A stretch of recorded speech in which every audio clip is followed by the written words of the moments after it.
Hi everyone. இன்றைக்கி என்ன பார்க்க போகிறோன்னா, நீங்கள் கன்சீவ் பண்ண ட்ரை பண்ணுறீங்க. ஆனால் கன்சீவ் ஆகலைன்னா எந்த டைம் பாயிண்டில் நீங்கள் போய் டாக்டரை பார்க்கணும்? இந்த கொஸ்டின் நிறைய பேர்த்துக்கு இருக்கும். 2 மாதத்துலையா, 4 மாதத்துலையா, 6 மாதத்துலையா அப்படின்னு. அந்த ஆன்சருக்கு போகிறதுக்கு முன்னாடி நான் என்னோடய ஸ்டோரி சொல்கிறேன். அப்போ உங்களுக்கு கொஞ்சம் இன்ட்ரெஸ்டிங்காக இருக்கும் கேட்குறதுக்கு, அந்த கனெக்டிவிட்டி இருக்கும். எனக்கு 28 வயசில் கல்யாணம் ஆச்சு. கல்யாணம் ஆன உடனே நாங்கள் கன்சீவ் பண்ண ட்ரை பண்ண ஆரம்பிச்சிட்டோம். எனக்கு குழந்தைங்கன்னா ரொம்ப பிடிக்கும், அவருக்கும் பிடிக்கும். எனக்கு ஒரு பயம் இருந்துகிட்டே இருந்துச்சு, 28 இயர்ஸ் ரொம்ப லேட்டோ அப்படின்னு. ஏன்னா என்னோடய அம்மாவுக்கு நான் 23 வயசுலலாம் பிறந்தேன். ஸோ 28ங்கிறது when you compare to this time periods, like இப்போ எல்லாருமே லேட்டாக தான் கல்யாணம் பண்ணிக்கிறாங்க. பட் அது ஒரு 17 இயர்ஸ் பிஃபோர். அதனால எனக்கு ஒரு பயம் இருந்துச்சு. 28 வயசாச்சு, ஒரு வேளை ஏதாவது ப்ராப்ளம் வருமோ அப்படின்னா. நான் 2 மாதம் ஆச்சு, 4 மாதம் ஆச்சு, 6 மாதம் ஆச்சு, கன்செப்ஷன் இல்லை. அது ஒரு பெரிய டார்ச்சர். என்ன ஒவ்வொரு மாதமும் எதிர்பார்த்து ஒரு வேளை கன்சீவ் ஆகிப்போமோ அப்படின்னு ஆசைப்பட்டு ஏமாறுறது அப்படிங்கிறது. எனக்கு அந்த 6 மாதத்துக்கு மேலே என்னால் பொறுக்க முடியலை. அந்த 6 மாதமே ஐ வாஸ் டோட்லி நர்வஸ் எல்லாமே. மெடிக்கல் ரெக்கமெண்டேஷன் என்ன அப்படின்னா, நீங்கள் எப்போ டாக்டரை பார்க்கணும், கன்சீவ் பண்ண ஆரம்பிச்சு கன்செப்ஷன் இல்லை அப்படிங்கிறப்ப எந்த டைம் பாயிண்டில் டாக்டரை பார்க்கணும் அப்படின்னா, நீங்கள் 1 year 12 months கன்சீவ் பண்ண ட்ரை பண்ணியிருக்கீங்க, எந்த பாதுகாப்பும் இல்லாமல், லைக் குழந்தைய ப்ரிவெண்ட் பண்ணுறதுக்கு யூஸ் பண்ணுற மெடிசின்ஸோ இல்லை காண்டம்ஸோ எதுவுமே யூஸ் பண்ணாமல் அன்ப்ரொடெக்டட் இன்டர் கோர்ஸ் வச்சிட்டு இருந்தீங்க. ஆனால் 12 monthsக்கு அப்புறம் கன்செப்ஷன் இல்லை அப்படின்னா நீங்கள் கண்டிப்பாக டாக்டரை போய் பார்க்கணும். இது 35 வயசுக்கு உள்ளே இருக்கிற விமென்க்கு. இஃப் யூ ஆர் அபோவ் 35, நீங்கள் உங்களுக்கு 35 வயசுக்கு மேலே ஆச்சு அப்படின்னா 6 மாதம் ட்ரை பண்ணிவிட்டு கன்செப்ஷன் இல்லாட்டி கண்டிப்பாக போய் டாக்டரை பாருங்கள். எதனால் பொண்ணோட வயசை பொறுத்து டாக்டரை போய் பார்க்குற டைம் மாறுபடுது அப்படின்னா, நம்ம எல்லாருக்குமே, அதாவது பொண்ணுங்களுக்கு 2 கருமுட்டை பை இருக்கும். we call it as ovary. அந்த ஓவரியிலிருந்து ஒவ்வொரு மாதமும் ஒரு கருமுட்டை ரிலீஸ் ஆகும், வெளியே வரும். சரியா? இப்போ இந்த கருமுட்டை எல்லாமே, இந்த எக்ஸ் எல்லாமே நீங்கள் உங்கள் அம்மா வயிற்றுக்குள்ளே இருக்கும்போதே ஃபார்ம் ஆகிடும். நீங்கள் வெளியே ஒரு 13-14 வயசில் when you attain puberty, ஒவ்வொரு மாதமும் ஒரு எக்கு ரிலீஸ் ஆகும். ஸோ 14-15 வயசுலேருந்து 50 வயசு வரைக்கும் ஒவ்வொரு மாதமும் ரிலீஸ் ஆகிற எக்கு ஆல்ரெடி உங்கள் ஓவரீஸில் இருக்குது. ஃபார் எக்ஸாம்பிள் இப்படி இமேஜின் பண்ணிக்கோங்க, உங்ககிட்ட ஒரு பாக்ஸ் இருக்குது. அந்த பாக்ஸில் 100 சாக்லேட் இருக்குது. சரியா? நீங்கள் ஒவ்வொரு மாதமும் ஒரு சாக்லேட் சாப்பிட்லாம். முதல்ல எடுக்கிற சாக்லேட்ஸ் எல்லாமே நல்லா ஃப்ரெஷ்ஷாக இருக்கும். நாளாக சாக்லேட்ஸும் கெட்டு போக ஆரம்பிக்கும். லைக் கொஞ்சம் சாக்லேட்ஸ் நல்லா இருக்கலாம், கொஞ்சம் சாக்லேட்ஸ் கெட்டு போயிருக்கலாம். உங்களுக்கு எந்த சாக்லேட் கெட்டு போச்சு, எந்த சாக்லேட் நல்ல சாக்லேட்னு தெரியாது. லக்கு, நீங்கள் நல்ல சாக்லேட் உங்களுக்கு ஒரு 50 மாதத்துக்கு அப்புறம் ஒரு நல்ல சாக்லேட் கிடச்சதுன்னா உங்களுக்கு லக்கு. கெட்ட சாக்லேட்டும் கிடைக்கலாம், கெட்டனா கெட்டு போன சாக்லேட். ஸோ அது மாதிரி தான் நம்ம ஓவரீஸில் இருக்கிற எக்ஸ், ஆல்ரெடி ஸ்டோர் ஆன எக்ஸ் ஏஜிங்னால நாள் பட அதில் உள்ள மரபணுக்களில் மாற்றங்கள் வரும்.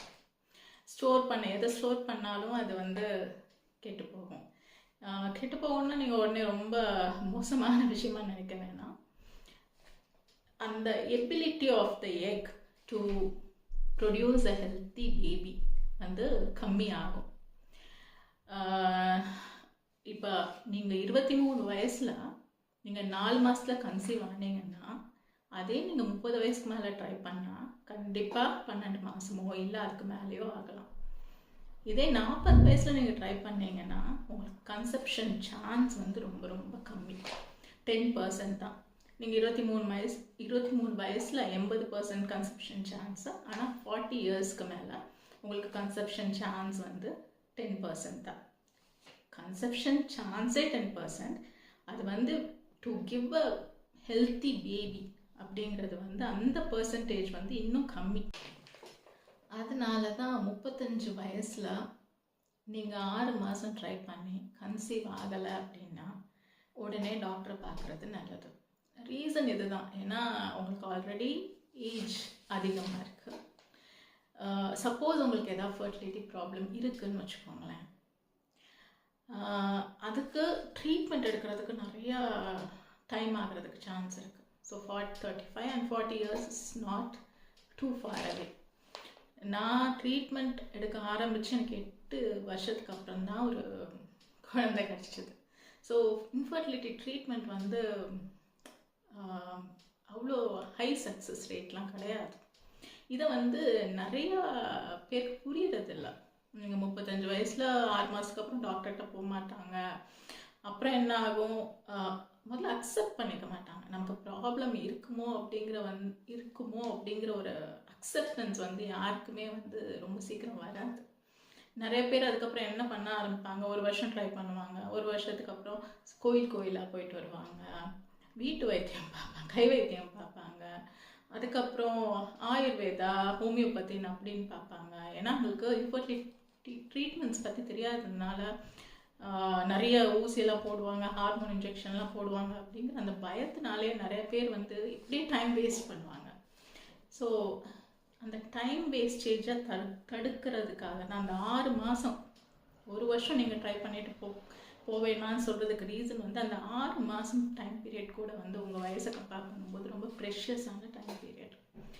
ஸோ ஃபர்டிலிட்டியில் ஏஜ் வந்து, அதுவும் பொண்ணோட ஏஜ் வந்து ரொம்ப ரொம்ப இம்பார்ட்டண்ட் ஃபேக்டர் விச் டிட்டர்மைன்ஸ் உங்களுக்கு குழந்தை கிடைக்குமா கிடைக்காதா அப்படிங்கிற டிட்டர்மைன் பண்ணுறது வந்து பொண்ணோட ஏஜ் வந்து ரொம்ப இம்பார்ட்டண்ட் ஃபேக்டர்.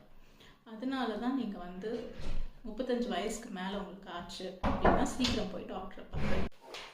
நான் சொன்ன அந்த 2 ரீசனை தவிர வேறு எப்பெல்லாம் நீங்கள் வந்து டாக்டரை சீக்கிரம் பார்க்கணும் அப்படின்னா, உங்களுக்கு மென்ஸ்ட்ரல் சைக்கிள் இர்ரெகுலராக இருக்குது அப்படின்னா.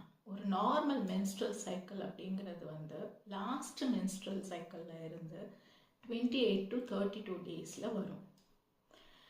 ஸோ இப்போ உங்களுக்கு அந்த 32 டேஸில் வரலை, 40 டேஸில் 45 டேஸில் வருது, இல்லை 28 டேஸில் வர்றது கிடையாது, 21 டேஸ்லேயே யூ கெட் யுவர் பீரியட்ஸ் அப்படின்னா நீங்கள் கண்டிப்பாக போய் டாக்டரை பார்க்கணும். இன்னொரு ரீசன் டாக்டரை பார்க்குறதுக்கு அப்படின்னா, உங்களுக்கு முன்னாடி இதுக்கு கன்செப்ஷன் ஸ்டார்ட் பண்ணுறதுக்கு முன்னாடி ஏதாவது செக்ஷுவலி டிரான்ஸ்மிட்டட் டிசீஸ் இருந்துச்சு, நீங்கள் ட்ரீட்மெண்ட் எடுத்திருக்கீங்க அதுக்கு அப்படின்னா அப்பையும் முதல்ல டாக்டரை பார்க்குறது நல்லது. இன்னொரு ரீசன் வந்து உங்களோட பார்ட்னருக்கு லிபிடோ இல்லை, அதாவது செக்ஷுவல் இன்டர் கோர்ஸ் மேலே இஷ்டம் இல்லை, அதுக்கான எனர்ஜி இல்லை, இஷ்டம் இல்லை, இல்லாட்டி அவங்களுக்கு செக்ஷுவல் இன்டர் கோர்ஸ் வச்சுக்க முடியலை. அப்படிங்கிற பட்சத்தில் நீங்கள் போய் கண்டிப்பாக டாக்டரை பார்க்கணும் முதல்ல. சரி, நீங்கள் இப்போ டாக்டரை பார்க்க போகிறீங்க, எந்த டாக்டர்கிட்ட போவீங்க? அது ஒரு ரொம்ப ரொம்ப இம்பார்ட்டன்ட் கொஸ்டின்.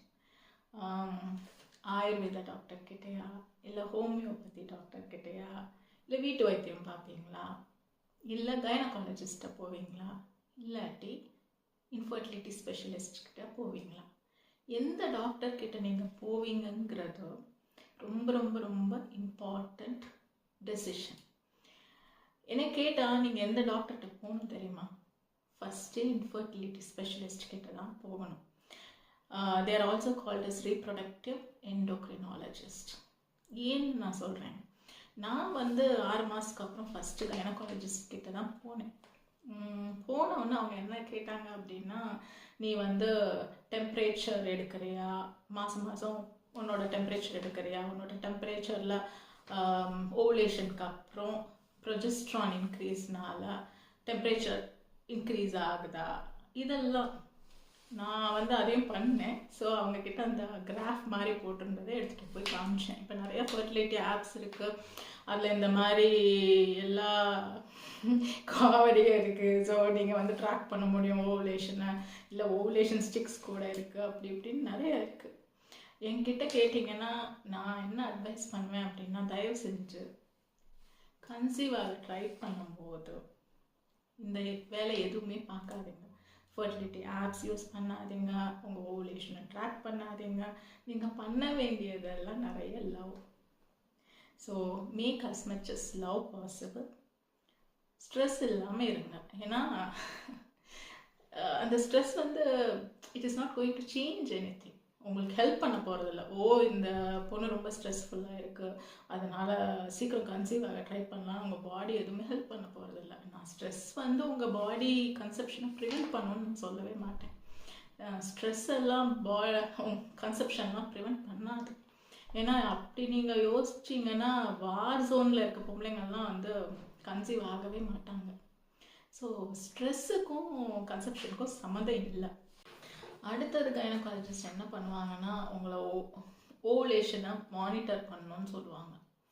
ஸோ அது வந்து நீங்கள் ஒரு மாதம் போல் ஃபியூ டேஸ்க்கு அவங்கக்கிட்ட போய் அல்ட்ராசவுண்ட் பண்ணி எக்ஸ் ஃபார்ம் ஆகுதா இல்லையா அப்படின்னு பார்த்து, இதெல்லாம் வந்து நிறைய டைம் வேஸ்ட் ஆகும். நான் கைனகாலஜிஸ்ட்டை போனதுனால ஒரு 3-4 months வேஸ்ட் ஆச்சு. நான் அந்த ரியலைசேஷன் வரும்போது நம்ம வந்து கைனகாலஜிஸ்ட்டை பார்க்கக்கூடாது, இன்ஃபர்டிலிட்டி ஸ்பெஷலிஸ்ட்டை தான் பார்க்கணும், பார்த்தா தான் நமக்கு ப்ராப்பர் ஹெல்ப் கிடைக்கும் அப்படின்னு வந்து எனக்கு புரிஞ்சிச்சு. நீங்கள் ஏன்னா கைனகாலஜிஸ்ட்டை போனீங்கன்னா அவங்களோட வேலையே வேறு. அவங்க வந்து சைல்ட் பர்த்துக்கு ஹெல்ப் பண்ணுறவங்க. குழந்தை கன்சீவ் ஆன பிறகு they will be taking care of you. அவங்களுக்கு வந்து நிறைய modern developments in infertility treatment பற்றி தெரிஞ்சிருக்க வாய்ப்பு இல்லை. ஸோ யார்கிட்ட நீங்கள் போகணும் ஃபஸ்ட்டு அப்படின்னா, எந்த டாக்டரை பார்க்கணுன்னா உங்கள் ஏரியாவுக்கு பக்கத்தில் இருக்க இன்ஃபர்டிலிட்டி ஸ்பெஷலிஸ்ட். அவங்கக்கிட்ட போனால் மட்டும்தான் அவங்க வந்து ஸ்டெப் பை ஸ்டெப்பாக ஒரு ப்ரோட்டோகால் இருக்கும். ஃபஸ்ட்டு என்ன பண்ணணும் ஒரு கப்பல் நம்மக்கிட்ட வந்தா அப்படின்னு, அந்த ப்ரோட்டோகாலை ஃபாலோ பண்ணி அவங்க வந்து எல்லாமே பண்ணுவாங்க. So the time won't be wasted, it will be much quicker. So infertility specialist கிட்ட நீங்கள் போகிறீங்க, அவங்க ஃபஸ்ட்டு என்னென்ன டெஸ்ட்லாம் பண்ணுவாங்க. சப்போஸ் அவங்க இந்த டெஸ்ட்லாம் பண்ணாட்டி நீங்கள் அவங்கக்கிட்ட கேட்கணும், இந்த டெஸ்ட்லாம் எனக்கு பண்ணுங்க அப்படின்னு சொல்லி. அது என்னென்ன டெஸ்ட்ஸுங்கிறது அடுத்த எபிசோடில் பார்க்கலாம்.